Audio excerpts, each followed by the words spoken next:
Yo, what up, y'all? It's your buddy Philko here reporting live from your mama's house, bringing you some more news about what's going on in the world, kind of the hip-hop world right now. And Suge Knight, again, is just... it's just so weird how when I was a young teenager and shit, and even before that, this dude was such, like, everyone's worst nightmare in the hip-hop community. Now he's just a bitch, and everyone's, like, cracking on him and threatening him. Well, apparently what happened this time is he's being targeted by inmates in prison. So basically, he was quickly bombarded with abuse by fellow inmates shortly before he was treated by medics ahead of a court hearing last week. He got sick of some shit, then prisoners started threatening him, blah blah blah. The rap mogul was examined by doctors after falling ill on an arrival at a Los Angeles court for a hearing into robbery charges. Now it has emerged the fallen hip-hop mogul had experienced a torrent journey from his jail cell when fellow inmates in his prison bus hurled abuse at him over allegations he killed a popular businessman in a hit-and-run last month. A source tells New York Daily News, Suge got on the bus from jail and people started taunting him, calling him names. The problem with Suge is he has claimed he was in a gang, which causes problems, and then the guy he allegedly killed was really popular in Compton. So he gets on the bus and they're yelling at him, threatening him, calling him names.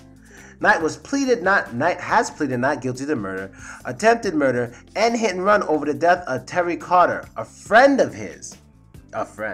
On a movie set in Compton. On a movie set around cameras.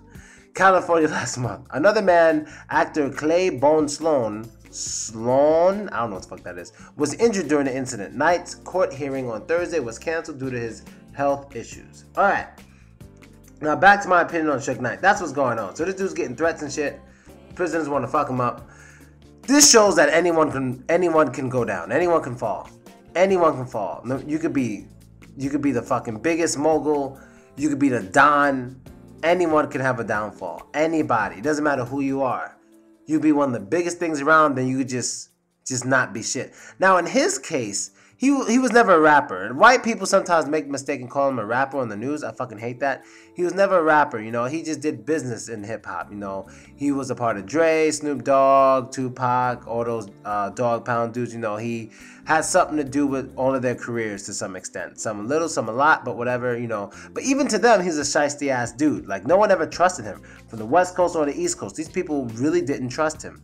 And everyone who was close to him, they are now, like, far away from him. They don't want anything to do with him. And what's interesting is, like, some of the, like, I don't know, one of the biggest bullies in hip-hop right now will probably always be is 50 Cent. And I always wondered, did 50 Cent and Suge Knight, have they ever gone at it? Well, indirectly, yes. Because Dr. Dre doesn't like Suge Knight, which automatically would make 50 Cent have at least a little bit of a problem with Suge Knight. Because, you know, Dre and 50 Cent, you know, Dre had a lot to do with 50 Cent's career, blah, blah, blah. So naturally you have a problem with Suge Knight. And if you watch that video clip of Young Buck, was it BET Awards, with Young Buck stabbing that guy, that was kind of 50 Cent getting at Suge Knight. Because what happened was, and you can watch the videos all over YouTube, what happens is a guy punches Dr. Dre. G-Unit just swarms on him. I mean, it was G-Unit themselves, not their people, just the actual G-Unit. It was 50. It was Young Buck who stabbed him, and then it was the other one, Lloyd Banks. They just got in on this dude, bum rushed past security and just started fucking him up. 50 Cent, I think, in the video was the first one to punch the dude in the face. Then that's when the other two guys started going at it. Some other people started helping. That's when Young Buck like did an overhand stab the guy in like the shoulder, like with an overhand stab. You can just see him poke the shit out this dude. Then he kind of just ends up in the back where the curtains are. Then he just caught it again and again and again. It was pretty bad. But yeah, while that was happening, Suge Knight was laughing and watching. He was laughing and watching because he paid that guy to punch Dre in the face. He paid that guy to punch him. And during this whole fight, he was watching and laughing. You know, then there's footage of Snoop Dogg after the incident. Snoop Dogg's funny as fuck.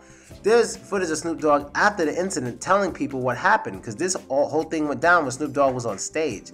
I guess Suge Knight wanted Snoop to see all of this, and he definitely saw it all from the stage.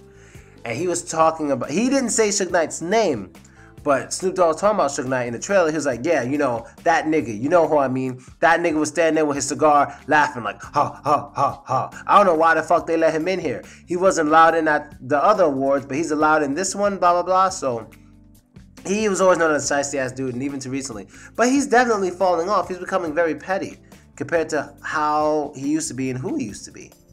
You know, he's definitely falling off, and it just goes to show that no one's going to be a Don forever. Some people could be a Don forever. Biggie Smalls never fell off.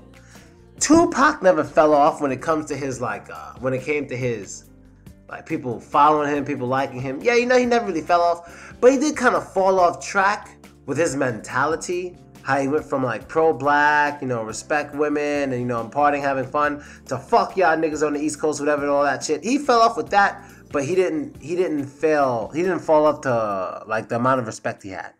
He didn't fall off that grid. He was still one of the most respected dudes in hip hop. He will always be probably the most respected dude in hip hop around the world.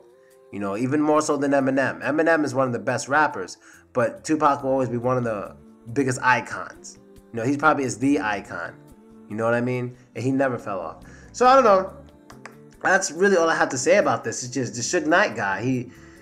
He getting knocked out, and it's just so weird, man. It's fucking strange. It's really fucking strange. But hey, no one's cool forever, man. Or it's extremely rare. It's extremely rare. You know, it's common people fall off. And when they fall off, that's one thing about rappers and rap moguls. When they fall off, they start doing the most bitchiest shit to try to get back on top. Or try to get back in the spotlight. They always try to attack people who are popular. They start saying bad things about hip-hop. They become priests, preachers, whatever the fuck they could do to basically say hip-hop's bad, we don't need this, blah, blah, blah. Yeah, it's bad because you're not in it. When you were in it, it was great. Now you're not in it. You're not a mogul. You want to do stupid shit to get attention, all this stuff. Not just talking about Suge Knight, but I mean in general.